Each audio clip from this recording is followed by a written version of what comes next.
Hello friends, क्या हालचाल है। उम्मीद करता हूं कि आप सभी लोग स्वस्थ और मस्त होंगे और अपने अपने तैयारी में लगे होंगे। तो फ्रेंड्स, आज के वीडियो में हम लोग बिहार पुलिस के कुल ऐसे 100 प्रश्नों को देखेंगे जो कि आपके एग्जाम में पूछे जाने की बहुत अधिक संभावना है। तो आप लोग एग्जाम देने से पहले इन सभी 100 प्रश्नों को जरूर देख ले। तो चलिए बिना देर किए वीडियो को फटाफट शुरू कर लेते हैं। यहाँ पे क्वेश्चन नंबर 1 हम लोग देखें तो भारत में अभियुक्त को दी गई फांसी की सजा को निरस्त करने का अधिकार किसके पास होता है। तो मुख्य न्यायाधीश के पास होता है, या फिर प्रधानमंत्री के पास होता है, या राष्ट्रपति के पास होता है, या मानवाधिकार आयोग के पास। तो देखिए फ्रेंड्स, इसका राइट आंसर हो जाएगा ऑप्शन नंबर सी। राष्ट्रपति के पास यह अधिकार होता है कि किसी भी अभियुक्त को फांसी की सजा दी गई हो तो उसे माफ कर सकता है। चलिए अब हम लोग क्वेश्चन नंबर 2 देख लेते हैं। तो क्वेश्चन नंबर 2 यहाँ पे पूछा जा रहा है कि गुट निरपेक्ष आंदोलन की स्थापना से कौन नहीं जुड़े थे। तो जवाहरलाल नेहरू नहीं जुड़े थे, बेनजीर भुट्टो नहीं जुड़े थे, या फिर मार्शल टिट्टो नहीं जुड़े थे, या कर्नल नासिर नहीं जुड़े थे। तो इसका राइट आंसर हो जाएगा friends option number B. Benazir Bhutto गुट निरपेक्ष आंदोलन की स्थापना से नहीं जुड़े थे, जबकि जवाहरलाल नेहरू, मार्शल टिट्टो और कर्नल नासिर ये तीनों गुट निरपेक्ष आंदोलन की स्थापना से जुड़े हुए थे। चलिए अब हम लोग क्वेश्चन नंबर 3 देख लेते हैं। तो क्वेश्चन नंबर 3 यहाँ पे पूछा जा रहा है फ्रेंड्स कि भारत की स्वतंत्रता के बाद निम्न में से कौन भारतीय गवर्नर जनरल बना था। तो इसमें डॉक्टर राजेंद्र प्रसाद, चक्रवर्ती राजगोपालाचारी, या फिर पुरुषोत्तम दास टंडन, या फिर गोविंद वल्लभ पंत। तो इसका राइट आंसर हो जाएगा ऑप्शन नंबर बी। चक्रवर्ती राजगोपालाचारी भारत की स्वतंत्रता के बाद भारतीय गवर्नर जनरल बने थे, और ये प्रथम भारतीय और अंतिम भारतीय गवर्नर जनरल रहे। चलिए क्वेश्चन नंबर 4 अब हम लोग देख लेते हैं। तो क्वेश्चन नंबर 4 यहाँ पे पूछा जा रहा है कि भारत में चुनाव की सबसे छोटी इकाई क्या है। तो इसमें आपके पास 4 ऑप्शन है, ग्राम पंचायत, विधानसभा, लोकसभा, या फिर राज्यसभा। तो इसका राइट आंसर हो जाएगा फ्रेंड्स ऑप्शन नंबर ए, ग्राम पंचायत। भारत में चुनाव की सबसे छोटी इकाई क्या है। तो ग्राम पंचायत का जो चुनाव होता है वही भारत में चुनाव की सबसे छोटी इकाई है। चलिए अब हम लोग क्वेश्चन नंबर 5 देखते हैं। तो क्वेश्चन नंबर 5 यहाँ पे पूछा जा रहा है फ्रेंड्स कि भारतीय राष्ट्रीय कांग्रेस के संस्थापक कौन थे। तो इसमें भी आपके पास 4 ऑप्शन है, दादा भाई नौरोजी, एनी बेसेंट, गोपाल कृष्ण गोखले और ए.ओ. ह्यूम। तो इसका राइट आंसर हो जाएगा friends option number D, A.O.. Hume भारतीय राष्ट्रीय कांग्रेस के संस्थापक थे। चलिए अब हम लोग क्वेश्चन नंबर 6 देख लेते हैं। तो क्वेश्चन नंबर 6 यहाँ पे पूछा जा रहा है फ्रेंड्स कि वर्ष 2011 की जनगणना के अनुसार महिलाओं में साक्षरता प्रतिशत लगभग कितनी है। तो 50% हो जाएगा, या फिर 65% हो जाएगा, या 48% हो जाएगा, या फिर 45% हो जाएगा। तो इसका राइट आंसर हो जाएगा फ्रेंड्स ऑप्शन नंबर बी, 65%। वर्ष 2011 की जनगणना के अनुसार महिलाओं में साक्षरता दर 65.4 थी। ठीक है, ये आप लोग याद रखिएगा। चलिए क्वेश्चन नंबर 7 देखते हैं। तो क्वेश्चन नंबर 7 यहाँ पे पूछा जा रहा है, 42वें संविधान संशोधन द्वारा भारतीय संविधान की प्रस्तावना में निम्नलिखित विशेषता जोड़ी गई थी। तो इसमें आपके पास 4 ऑप्शन है, धर्मनिरपेक्षता, गुप्त मतदान, गणराज्य और संप्रभुता। तो इसका राइट आंसर हो जाएगा फ्रेंड्स ऑप्शन नंबर ए, धर्मनिरपेक्ष शब्द जुड़ा गया था संविधान के 42वें संविधान संशोधन द्वारा। चलिए अब हम लोग क्वेश्चन नंबर 8 देख लेते हैं। तो क्वेश्चन नंबर 8 यहाँ पे पूछा जा रहा है फ्रेंड्स कि बांग्लादेश एक स्वतंत्र राष्ट्र कब बना। तो इसमें भी आपके पास 4 ऑप्शन है, 1971, 1972, 1975 और 1977। तो इसका राइट आंसर हो जाएगा friends option number A, 1971। Bangladesh एक स्वतंत्र राष्ट्र 1971 में बना था। चलिए अब हम लोग क्वेश्चन नंबर 9 देख लेते हैं। तो क्वेश्चन नंबर 9 दे रहा है यहाँ पे कि नगर निगम के अध्यक्ष होते हैं। तो नगर निगम के अध्यक्ष को क्या कहा जाता है। तो अध्यक्ष ही कहा जाता है, या फिर महापौर कहा जाता है, या मुख्य कार्यकारी कहा जाता है, या फिर सरपंच कहा जाता है। तो इसका राइट आंसर हो जाएगा फ्रेंड्स ऑप्शन नंबर बी, महापौर कहा जाता है नगर निगम के अध्यक्ष को। चलिए अब हम लोग क्वेश्चन नंबर 10 देख लेते हैं फ्रेंड्स।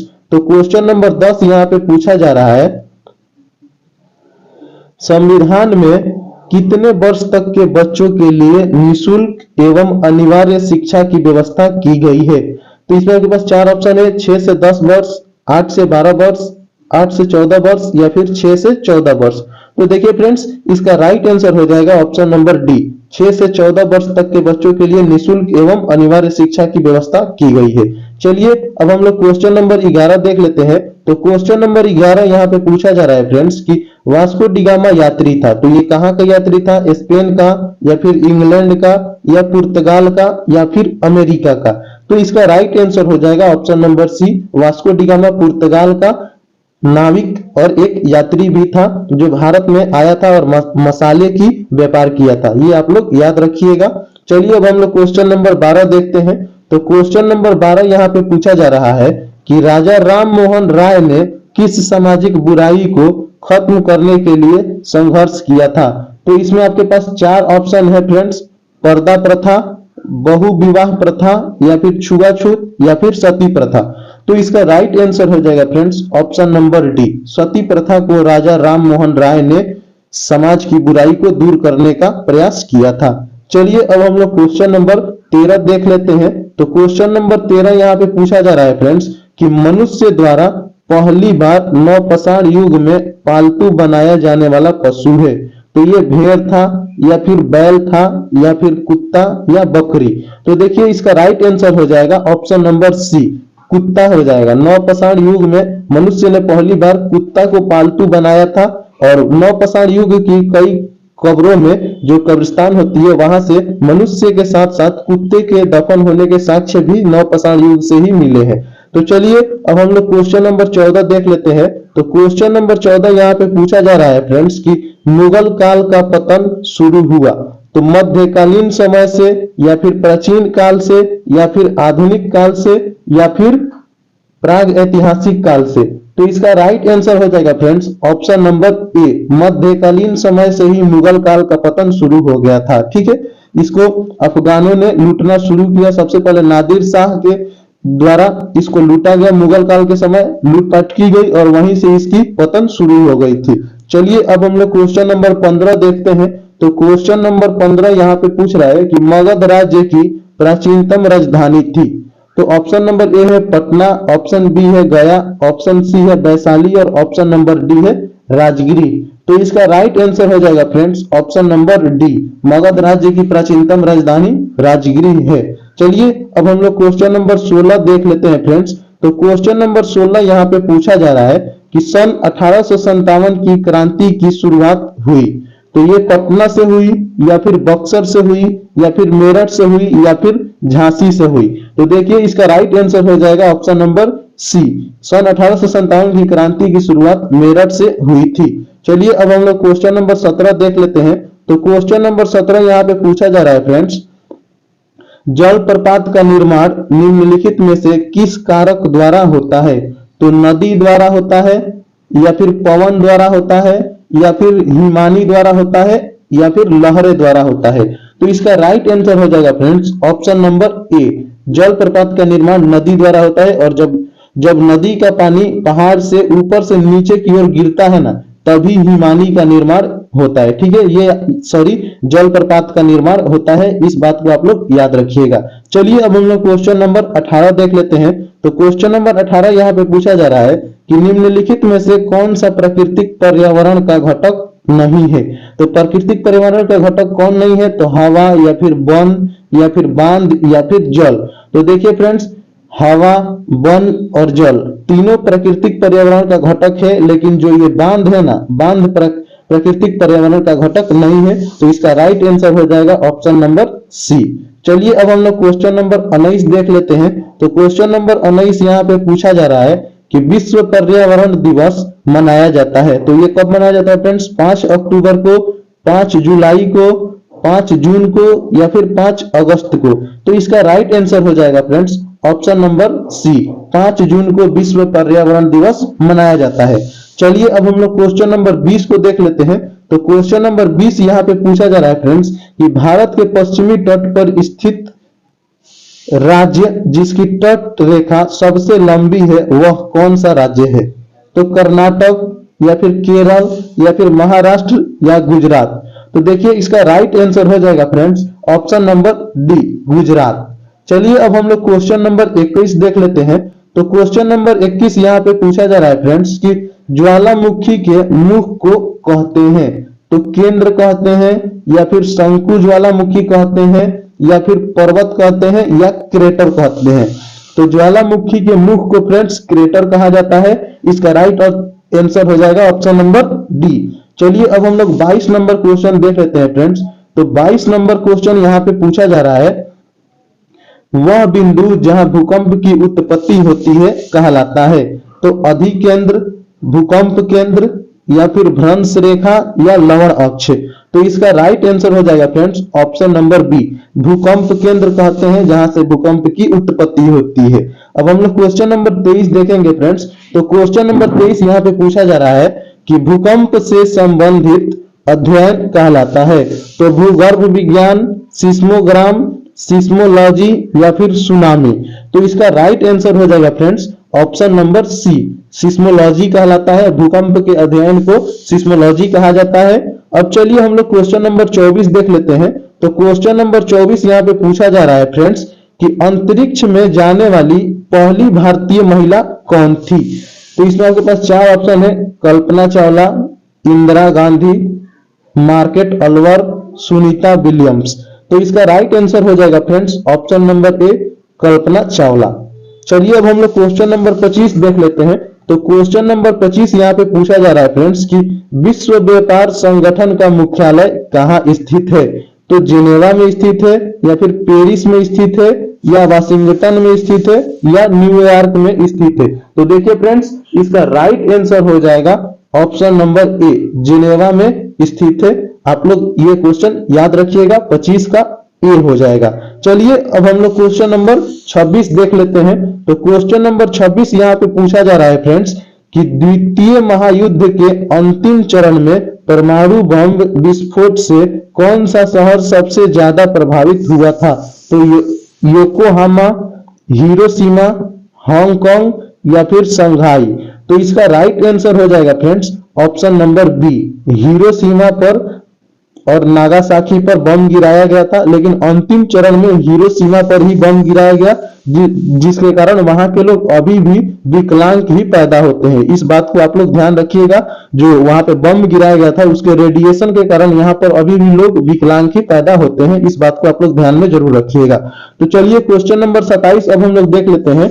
तो क्वेश्चन नंबर 27 यहाँ पे पूछा जा रहा है फ्रेंड्स कि गाय का दूध डैश होता है। तो गाय का दूध पीला नहीं होता है, या फिर कम वसा युक्त होता है, या ज्यादा वसा युक्त होता है, या सफेद होता है।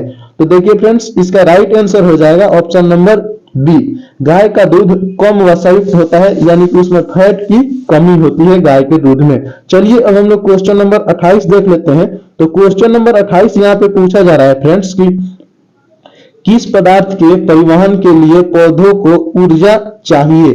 तो इसमें आपके पास चार ऑप्शन है, पानी, खनिज, सुक्रोज, या फिर स्टार्च। तो इसका राइट आंसर हो जाएगा friends option number C, sucrose के परिवहन के लिए पौधों को ऊर्जा की आवश्यकता होती है। चलिए अब हम लोग क्वेश्चन नंबर 29 देख लेते हैं। तो क्वेश्चन नंबर 29 यहाँ पे पूछा जा रहा है फ्रेंड्स कि एक अवतल लेंस के लिए वस्तु की दूरी चिन्ह होगा। तो ऋण होगा, या फिर धन होगा, या कभी ऋण या कभी धन। तो देखिए फ्रेंड्स इसका राइट आंसर हो जाएगा ऑप्शन नंबर ए, ऋण। एक अवतल लेंस के लिए वस्तु की दूरी चिन्ह हमेशा ऋण से इंगित की जाती है। चलिए अब हम लोग क्वेश्चन नंबर 30 देखते हैं।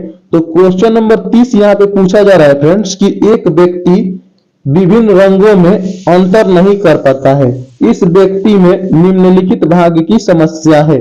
तो कॉर्निया में, या फिर पक्षमाभि पेशिया में, या कोन्स में, या रेटिना में। तो इसका राइट आंसर हो जाएगा फ्रेंड्स ऑप्शन नंबर सी, यदि कोई व्यक्ति विभिन्न रंगों में अंतर नहीं कर पाता है तो उसके कोन्स में प्रॉब्लम है।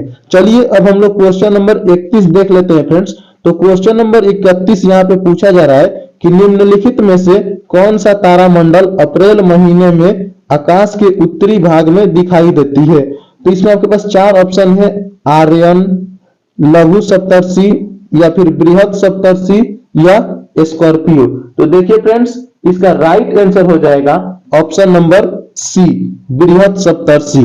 ठीक है, इसका right answer option number C. अब हम लोग क्वेश्चन नंबर 32 देख लेंगे फ्रेंड्स। तो क्वेश्चन नंबर 32 यहाँ पे पूछा जा रहा है कि सूर्य में उपस्थित नाभिकीय ईंधन है तो हीलियम है या फिर यूरेनियम है या हाइड्रोजन है या फिर अल्फा कण है। तो देखिए फ्रेंड्स, इसका राइट आंसर हो जाएगा ऑप्शन नंबर सी, हाइड्रोजन। सूर्य में उपस्थित नाभिकीय ईंधन हाइड्रोजन ही होता है। चलिए अब हम लोग क्वेश्चन नंबर 33 देख लेते हैं। तो क्वेश्चन नंबर 33 पूछा जा रहा है कि निम्नलिखित में से कौन जैव मात्रा ऊर्जा का स्रोत नहीं है। तो लकड़ी, गोबर, मृदा या फिर कोयला। तो देखिए फ्रेंड्स, इसका राइट आंसर हो जाएगा ऑप्शन नंबर सी, मृदा। जैव मात्रा ऊर्जा का स्रोत मृदा नहीं है, जबकि लकड़ी, गोबर और कोयला ये तीनों जैव मात्रा ऊर्जा का स्रोत है। चलिए अब हम लोग क्वेश्चन नंबर 34 देख लेते हैं। तो क्वेश्चन नंबर 34 यहाँ पे पूछा जा रहा है फ्रेंड्स कि पदार्थ का सबसे छोटा कण जो पदार्थ की सभी विशेषता बताता है, यौगिक कहलाता है, तत्व कहलाता है या फिर मिश्रण कहलाता है या अणु कहलाता है। तो इसका राइट आंसर हो जाएगा फ्रेंड्स ऑप्शन नंबर डी, अणु। देखिए, जब भी पदार्थ का सबसे छोटा कण की बात आएगा ना, सबसे छोटा कण, तो अणु ही होगा। ठीक है, तो इसका राइट आंसर हो जाएगा ऑप्शन नंबर डी। चलिए अब हम लोग क्वेश्चन नंबर 35 देखते हैं। तो क्वेश्चन नंबर 35 यहाँ पे पूछा जा रहा है फ्रेंड्स कि डॉक्टर भीमराव अंबेडकर निम्न में से किसके साथ नहीं थे। तो कास्ट फेडरेशन के साथ नहीं थे या फिर बौद्ध धर्म के साथ नहीं थे या राज्य पुनर्गठन के साथ नहीं थे या फिर संविधान निर्माण के समय नहीं थे। तो देखिए, कास्ट फेडरेशन, बौद्ध धर्म और संविधान निर्माण ये तीनों के साथ डॉक्टर भीमराव अंबेडकर थे, लेकिन राज्य पुनर्गठन जब हुआ ना तो उसमें भीमराव अंबेडकर भाग नहीं लिए थे। तो इसका राइट आंसर हो जाएगा ऑप्शन नंबर सी। चलिए अब हम लोग क्वेश्चन नंबर 36 देख लेते हैं। तो क्वेश्चन नंबर 36 यहाँ पे पूछा जा रहा है फ्रेंड्स कि महिलाओं के मताधिकार से संबंधित आंदोलन किस देश में चलाया गया। तो इसमें आपके पास चार ऑप्शन है, ग्रेट ब्रिटेन, चीन, भारत या फिर फ्रांस। तो इसका राइट आंसर हो जाएगा friends option number A, great Britain में महिलाओं के मताधिकार से संबंधित सबसे पहले आंदोलन चलाया गया था। चलिए अब हम लोग क्वेश्चन नंबर 37 देख लेते हैं। तो क्वेश्चन नंबर 37 यहाँ पे पूछा जा रहा है फ्रेंड्स कि राज्यसभा के सदस्य का कार्यकाल कितने दिनों का होता है। तो 4 वर्ष का होता है, 5 वर्ष का होता है या फिर 6 वर्ष का होता है या 3 वर्ष का होता है। तो इसका राइट आंसर हो जाएगा friends option number C, Rajya Sabha के सदस्य का कार्यकाल 6 वर्षों का होता है। क्वेश्चन नंबर 38 अब हम लोग देखेंगे फ्रेंड्स। तो क्वेश्चन नंबर 38 यहाँ पे पूछा जा रहा है कि पंचायत समिति के सदस्य कितने वर्ष के लिए चुने जाते हैं। तो इसमें आपके पास 4 ऑप्शन है, 7 वर्ष, 5 वर्ष, 10 वर्ष या फिर 8 वर्ष। तो इसका राइट आंसर हो जाएगा फ्रेंड्स ऑप्शन नंबर बी, 5 वर्ष के लिए पंचायत समिति के सदस्य को चुना जाता है। चलिए अब हम लोग क्वेश्चन नंबर 39 को देख लेते हैं। तो क्वेश्चन नंबर 39 यहाँ पे पूछा जा रहा है कि नस्लवाद का अर्थ है तो रंग भेद, अलगाववाद, सांप्रदायिकता या फिर समानता। तो इसका राइट आंसर हो जाएगा फ्रेंड्स ऑप्शन नंबर ए, रंग भेद। रंग भेद को ही नस्लवाद कहा जाता है। चलिए अब हम लोग क्वेश्चन नंबर 40 देख लेते हैं। तो क्वेश्चन नंबर 40 यहाँ पे पूछा जा रहा है फ्रेंड्स कि लोकतंत्र जनता के लिए एवं जनता के द्वारा है, किसने कहा था।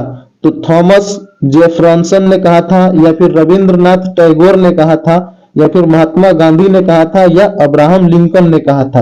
तो इसका राइट आंसर हो जाएगा friends option number D, Abraham Lincoln ने कहा था कि लोकतंत्र जनता के लिए एवं जनता के द्वारा है। चलिए अब हम लोग क्वेश्चन नंबर 41 देख लेते हैं फ्रेंड्स। तो क्वेश्चन नंबर 41 यहाँ पे पूछा जा रहा है कि भारत एक डैश राष्ट्र है। तो धर्मनिरपेक्ष राष्ट्र है या फिर धर्मपंथी राष्ट्र है या तानाशाह राष्ट्र है या राजतंत्र राष्ट्र है। तो इसका राइट आंसर हो जाएगा ऑप्शन नंबर ए, धर्मनिरपेक्ष राष्ट्र है। भारत एक धर्मनिरपेक्ष राष्ट्र है। चलिए अब हम लोग क्वेश्चन नंबर 42 देख लेते हैं। तो क्वेश्चन नंबर 42 यहाँ पे पूछा जा रहा है फ्रेंड्स कि भारत के किस प्रधानमंत्री ने श्रीलंका में भारतीय शांति सेना भेजी थी। तो इसमें आपके पास 4 ऑप्शन है, इंदिरा गांधी, अटल बिहारी वाजपेयी, राजीव गांधी या फिर विश्वनाथ प्रताप सिंह। तो इसका राइट आंसर हो जाएगा friends option number C, Rajiv Gandhi ने श्रीलंका में भारतीय शांति सेना भेजी थी। तो चलिए अब हम लोग क्वेश्चन नंबर 43 देख लेते हैं। तो क्वेश्चन नंबर 43 यहाँ पे पूछा जा रहा है फ्रेंड्स कि इनमें से कौन सा देश द्वितीय विश्व युद्ध के दौरान धुरी राष्ट्र गुट का सदस्य नहीं था? तो जापान, जर्मनी, चीन या फिर इटली। तो इसका राइट आंसर हो जाएगा फ्रेंड्स ऑप्शन नंबर सी, चीन। चीन द्वितीय विश्व युद्ध के दौरान धुरी राष्ट्र गुट का सदस्य नहीं था। चलिए अब हम लोग क्वेश्चन नंबर 44 देख लेते हैं। तो क्वेश्चन नंबर 44 यहाँ पे पूछा जा रहा है फ्रेंड्स कि गांधी इरविन समझौता पर हस्ताक्षर होने वाला वर्ष है। तो इसमें आपके पास चार ऑप्शन है, 1930 ईस्वी, 1931 ईस्वी, 1929 ईस्वी या फिर 1935 ईस्वी। तो इसका राइट आंसर हो जाएगा फ्रेंड्स ऑप्शन नंबर बी, 1931 ईस्वी में गांधी और इरविन के बीच समझौता पर हस्ताक्षर हुआ था। चलिए अब हम लोग क्वेश्चन नंबर 45 देख लेते हैं। तो क्वेश्चन नंबर 45 यहाँ पे पूछा जा रहा है फ्रेंड्स कि फ्रांस में आतंक का राज्य किसके शासनकाल को कहते हैं? तो नेपोलियन बोनापार्ट के शासनकाल को या फिर लुई 16वां के शासनकाल को या फिर रॉक्सपियर के शासनकाल को या फिर मिराबियो के शासनकाल को। तो इसका राइट आंसर हो जाएगा friends option number B, Louis 16वां के शासनकाल को फ्रांस में आतंक का राज्य कहा जाता है। तो चलिए अब हम लोग क्वेश्चन नंबर 46 देख लेते हैं। तो क्वेश्चन नंबर 46 यहाँ पे पूछा जा रहा है फ्रेंड्स कि प्रतिनिधित्व नहीं तो कर नहीं का नारा किस घटना का परिणाम है? तो बोस्टन टी पार्टी का परिणाम है या फिर स्टाम्प एक्ट या फिर अमेरिकी स्वतंत्रता का घोषणा पत्र या फिर पहला महादेशीय सम्मेलन। तो इसका राइट आंसर हो जाएगा फ्रेंड्स ऑप्शन नंबर सी, अमेरिकी स्वतंत्रता का घोषणा पत्र। चलिए अब हम लोग क्वेश्चन नंबर 47 देख लेते हैं। तो क्वेश्चन नंबर 47 यहाँ पे पूछा जा रहा है फ्रेंड्स कि गांधी जी दक्षिण अफ्रीका से भारत कब लौटे? तो 1920 में, 1912 में या फिर 1915 में या फिर 1916 में। तो इसका राइट आंसर हो जाएगा friends option number C, Gandhi ji दक्षिण अफ्रीका से 1915 में भारत लौटे थे। और इसे याद रखने के लिए आप लोग याद कर सकते हैं कि गांधी जी दक्षिण अफ्रीका से पैदल लौटे। ठीक है, गांधी जी दक्षिण अफ्रीका से पैदल लौटे। तो पैदल से हो जाएगा 15, ये ट्रिक आप लोग याद रख सकते हैं। 1915 में गांधी जी दक्षिण अफ्रीका से भारत लौटे थे। चलिए अब हम लोग क्वेश्चन नंबर 48 देख लेते हैं। तो क्वेश्चन नंबर 48 यहाँ पे पूछा जा रहा है कि संयुक्त राष्ट्र का चार्टर कहाँ तैयार हुआ था? तो इसमें आपके पास चार ऑप्शन है, सैन फ्रांसिस्को, अटलांटा, याल्टा या फिर वाशिंगटन। तो देखिए फ्रेंड्स इसका राइट आंसर हो जाएगा ऑप्शन नंबर डी, वाशिंगटन में संयुक्त राष्ट्र का चार्टर तैयार हुआ था। चलिए अब हम लोग क्वेश्चन नंबर 49 देख लेते हैं। तो क्वेश्चन नंबर 49 यहाँ पे पूछा जा रहा है फ्रेंड्स कि इनमें से कौन राष्ट्र संघ का अंग नहीं है? तो सभा, परिषद, सचिवालय या फिर विश्व स्वास्थ्य संगठन।